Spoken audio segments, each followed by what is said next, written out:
Aruba ha tomato un passo molto importante per la stabilità finanziaria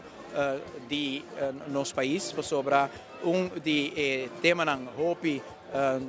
tem un reto grande per Aruba, da come mantenere il fondo di pensione di nostro paese. Nostro 30 governo di due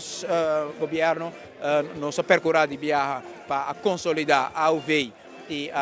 aumentare l'età di 60 per 65 e AUE non si logra también accordo con tutti i sindicati non involti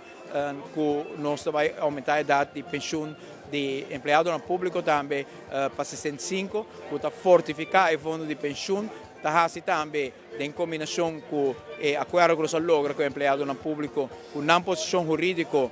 también per lo quale futuro per hal in e deve ambiente con il governo del tempo na aya no ad una indexering hopi aya durante la governazione anteriore totdat ting falta di complimento con l'impiegati per donare annualmente una indexering e così accumulare un claim per lo quale tratta e in al manovra il governo ha vinto compli nel nostro primo periodo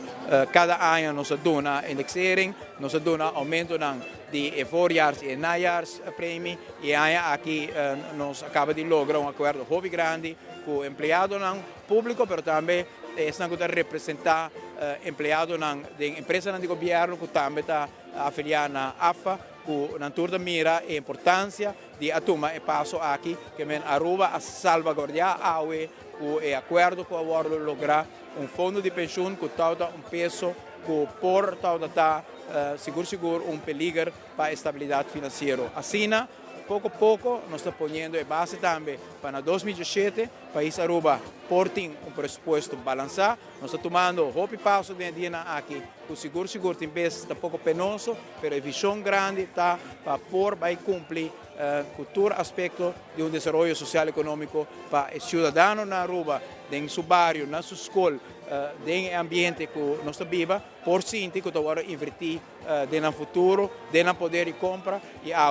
lograr isso aqui, de trazer estabilidade, algo como te quer em reino, nenhum pensione a guardo reformar de forma que o governo tanto é promessa de nossa assinatura como de dois a percorrer para pensione general, flex pensione, para adaptação de AUV em primeira fase e adaptação de AFA em primeira fase e adaptação de AUV também no início da governação de duas fases e AFA também a clausura de um fundo que vai virar 100% sólido.